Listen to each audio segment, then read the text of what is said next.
हिमाचल विधानसभा budget सत्र का आज चौथा दिन है। भाजपा में और कांग्रेस में यहां तीखी नोकझोंक देखने को मिली। मुख्यमंत्री के जवाब से असंतुष्ट होकर विपक्ष विधायक दल नारेबाजी करते हुए बाहर चला गया। टीवी स्क्रीन पर ये तस्वीरें आप देखिए।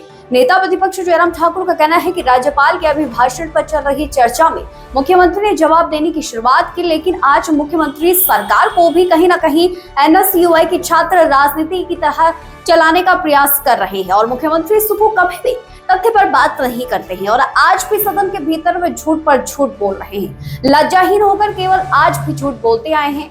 मुख्यमंत्री ने अपने जवाब की शुरुआत में ही हिम केयर योजना में भ्रष्टाचार का आरोप लगाया, निजी अस्पतालों का जिक्र किया। ऐसा है तो वह सत्ता में है, उन्हें जांच करनी चाहिए। जयराम ठाकुर ने कहा कि केंद्र के आयुष्मान भारत की तर्ज पर अक्षरशः हिम केयर योजना बनाई गई।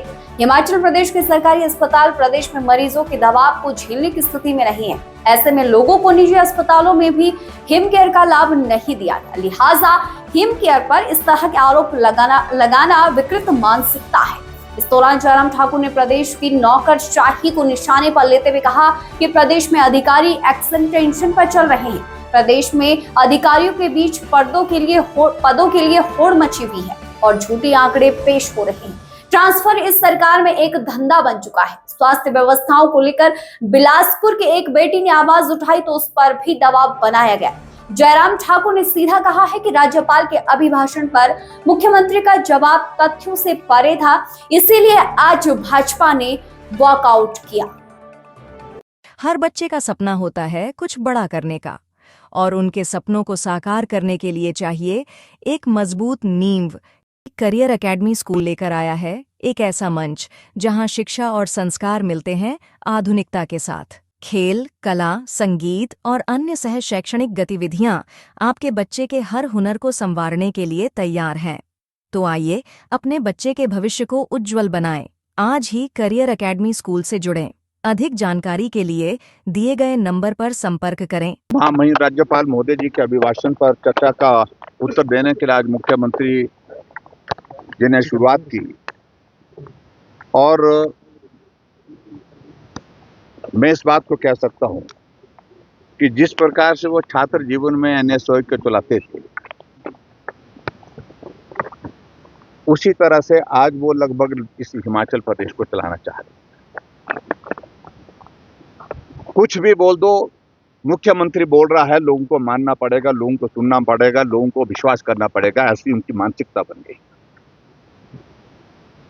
और सबसे बड़ा दुर्भाग्य ये है इस प्रदेश का कि आज तक के हिमाचल प्रदेश के इतिहास में एक ऐसे मुख्यमंत्री सुखविंदर सिंह सुक्खू, जिनका नाम है, जो कभी भी तथ्य पर बात ही नहीं करते,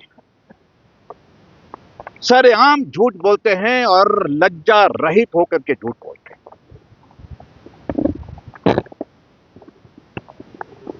आप प्रदेश के मुख्यमंत्री, उनकी बात, इस बात को उनको एहसास होना चाहिए, जो बात वो कह रहे हैं उस पर लोग उसको सुनने के बाद उस पर एनालाइज करते हैं, उस पर विचार करते हैं कि मुख्यमंत्री जो बोल रहे हैं वो सत्य है कि नहीं है। आज जैसे ही चर्चा का जवाब देने की उनने शुरुआत की, उनने स्वास्थ्य विभाग की शुरुआत की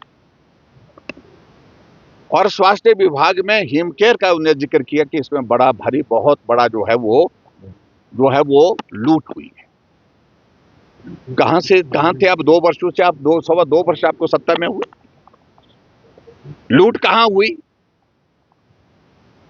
अभी कह रहे हैं कि कोई डॉक्टर एमबीबीएस बनकर के आया, हॉस्पिटल खोल दिया, हॉस्पिटल के साथ 5 मंजिलें बन गई। अगर अपनी मेहनत से किसी डॉक्टर ने 5 मंजिल खड़ी की है तो उसके अधिकार को आप नहीं रोक सकते। अगर उसने भ्रष्टाचार किया है, आपके पास केस है, आप सरकार के मुखिया हैं, कार्रवाई करें, कौन रोक रहा है? कह रहे कि हिमाचल प्रदेश का जो प्राइवेट हॉस्पिटल का जिक्र कर रहे थे। आदरणीय प्रधानमंत्री नरेंद्र मोदी जी ने आयुष्मान भारत की शुरुआत की। आयुष्मान भारत की गाइडलाइन जो है, उसकी अक्षरशः जो है, वही हमने जो है हिम केयर के अंतर्गत उस स्कीम को हमने लागू किया है। एक एक बीमारी का जिक्र है उसमें, एक एक इलाज का जिक्र है उसमें। ये बीमारी का इलाज होगा तो इतना परमिसिबल एक्सपेंडिचर उस पर किया जा सकता है। किडनी का ऑपरेशन होगा तो इतना पैसा होगा, आपका गॉल ब्लैडर का ऑपरेशन होगा तो उसका इतना पैसा खर्च ये होगा, इससे ज्यादा नहीं मिलेगा, इतना ज्यादा, इससे ज्यादा परमिसिबल नहीं होगा। और पूरे हिमाचल प्रदेश में अगर प्राइवेट सेक्टर में अगर हमने इसको लागू करने का फैसला किया, उसकी सबसे बड़ी वजह यह थी कि हमारी हॉस्पिटल की जो कैपेसिटी थी, जो आज भी मैं कह रहा हूं, उस तरह की नहीं थी कि कोई आदमी अगर पीड़ा के साथ आए तो उसका तुरंत इलाज हो सके। यहां आईजीएमसी जैसे इंस्टीट्यूशन में, टांडा मेडिकल इंस्टीट्यूशन में एमआरआई की डेट 3-3 महीने की होती रही, सीटी स्कैन की 4-4 महीने की डेट होती है, अल्ट्रासाउंड की 4-4 महीने, 2-2 महीने की बाद की डेट होती थी। और जो आदमी किसी गंभीर बीमारी का शिकार हो गया है, उसको तब तक के लिए बीमारी इतनी फैल जाती थी, वो इस दुनिया से ही चला जाता था। जल्दी होना चाहिए, इलाज सस्ता होना चाहिए, और इलाज आदमी की जिंदगी को बचाने के लिए होना चाहिए, किसी की जिंदगी को लेने के लिए नहीं। इसलिए हमने फैसला किया, और उस फैसले के तहत हिमाचल प्रदेश में लाखों लोगों ने प्राइवेट हॉस्पिटल में जा करके जो पीड़ा के दौर में से गुजर रहे थे, उस पीड़ा से निजात पाई, क्योंकि समय रहते उनको ट्रीटमेंट मिला, समय रहते उनका ऑपरेशन हुआ, इलाज हुआ, रिकवर हुआ, घर गए। और उसके बाद इस तरह का आरोप लगाना, मैं समझता हूं ये पाप है, पाप जिसको मैं कह सकता हूं। इस तरह की सोच को मैं कह सकता हूं विकृत सोच है। ये शब्द अच्छा लगे बुरा लगे, लेकिन मैं कह रहा हूं। और उसके बाद फिर बेवजह की बात है, जो तथ्य नहीं है, और जो अधिकारी जो आंकड़े प्रस्तुत करने की, कुछ लोग एक्सटेंशन में चलने की कोशिश कर रहे हैं। और यहां तो कहानियां ये निकल रही है डॉक्टर की ट्रांसफर्स को लेकर के बड़े आरोप लग रहे हैं, गंभीर आरोप लग रहे हैं कि क्या हो रहा है। और ट्रांसफर तो एक बहुत बड़ा यहां पर एक धंधा है, एक व्यवसाय खुला वो इस सरकार में। और इसलिए मैं इस बात को मैं आज कह रहा हूं कि शुरुआत में ही जब उन्होंने इस विषय को लेकर के बात की, तो हमें लगा कि इतना गंभीर विषय जिसके साथ लोगों की जिंदगी जुड़ी हुई है, उस पर आप इतनी हल्की टिप्पणियां कर रहे हैं, उस पर आप इस प्रकार से हल्के तरीके से बात कर रहे हैं, यह दुर्भाग्यपूर्ण है। हिमकेयर के अंतर्गत हिमाचल प्रदेश में आज की तारीख में यह स्थिति है कि लोगों का इलाज लगभग बंद है। एक बेटी बिलासपुर की जिसने हिम्मत की, जिसने कहा कि 1 महीने से मैं डॉक्टर के पास जाकर के, हॉस्पिटल के प्रशासन के पास जाकर के उस इंजेक्शन के लिए गुहार करती रही, कहा कि हिमकेयर में पैसा आना बंद हो गया है और ये इंजेक्शन आपको अवेलेबल नहीं हो सकता, प्राइवेट से लाओ। जब तक के लिए प्राइवेट उनने अरेंजमेंट किया लाने का, तब तक के लिए उनके पिताजी दुनिया से चले गए। इतना भी मानवीय दृष्टिकोण नहीं है इनमें। और वो बेटी ने जब मीडिया में कहा, उसके ऊपर दबाव डाला गया, और बेटी अगर हमको मिलने आ गई तो उसके ऊपर और दबाव डाला गया। ये आप अंदाजा लगाइए वर्तमान सरकार के हालात का। इसलिए आज हमने बाकी के पोर्शन को, जो उनके जवाब के पोर्शन को सुनना उचित नहीं समझा, क्योंकि हमें मालूम है ये झूठ और झूठ सिर्फ झूठ बोलेंगे। जिस तरह से उन्होंने आंकड़ों पर बात की है, जिस तरह से उन्होंने बात की है हिमाचल प्रदेश में महामहिम राज्यपाल महोदय जी के अभिभाषण पर, जो सच्चाई है ही नहीं। जिन गारंटियों का जिक्र किया है, वो एक भी गारंटी उनमें से पूरी हुई नहीं।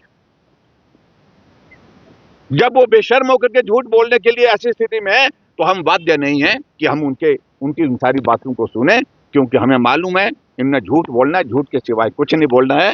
और इसलिए हमने उचित समझा कि जब तथ्य के बिना बोली जा रही है, बिल्कुल विपक्ष को सिर्फ इसलिए क्योंकि इनको गाली देना है, इनकी हर बात को लेकर के इनको जो है इस तरह से दबाव में डालना है, ऐसी सूरत में दबाव में विपक्ष नहीं आने वाला। गलतफहमी निकाल दें। और मैं बड़ा साफ कह रहा हूं कि आने वाले समय में परिणाम भुगतने के लिए तैयार रहें। और आज विधानसभा में महामहिम राज्यपाल महोदय जी के प्रति पूरा सम्मान व्यक्त करते हुए राज्यपाल जी के अभिभाषण पर जब उत्तर देने के लिए मुख्यमंत्री खड़े होकर के जवाब देने लगे, तो उसमें कोई भी सच्चाई नहीं थी, दूर दूर तक सच्चाई नहीं थी। इसलिए हमने समझा उचित होगा कि हम सदन से वॉकआउट करें, और हमने सदन से वॉकआउट किया। गलत तरीके से पेश किए जा रहे हैं, जो सच्चाई नहीं है, और उसके लिए दोषी अगर हैं तो वो अधिकारी है, कोई कुर्सी के लिए ऊंचे पद के लिए लगा है, क्योंकि लूट मची है। मैं अधिकारियों के ऊपर ज्यादा टिप्पणी नहीं करना चाहता हूँ, लूट मची है और ये नेक्सस बन गया जहां मुख्यमंत्री का पूरा संरक्षण है। क्या वजह आज हिमाचल प्रदेश में जिन अधिकारियों को पीछे की सरकार ने भी महत्वपूर्ण अहमियत नहीं दी, स्थान नहीं दिया, सम्मान नहीं दिया, वो की पोस्ट पर बैठे हैं, क्योंकि प्रदेश को मिल करके जो है जिस प्रकार से नेक्सस बर्बाद कर रहा, तबाह कर रहा है, ये सारा प्रदेश देख रहा है। Thank you. कोचिंग के क्षेत्र में अपनी अलग पहचान बना चुका बीआरसी इंस्टीट्यूट करवाता है +1 +2 medical, non medical, JEE mains, advance NEET की कोचिंग। बीआरसी इंस्टीट्यूट जाना जाता है अच्छे कंपटीशन के लिए, जहां हर साल सैकड़ों बच्चे कंपटीशन की तैयारी करते हैं और बीआरसी का हर साल का रिजल्ट सराहनीय है। इसके लिए एक अच्छा अनुशासन, अच्छा स्टडी मटेरियल, अच्छी फैकल्टी जो बीआरसी इंस्टीट्यूट के पास अवेलेबल है। अभी बीआरसी में +1 +2 जेईई नीट की एडमिशन चल रही है, तो आइए ज्वाइन बीआरसी, हेल्दी बीआरसी।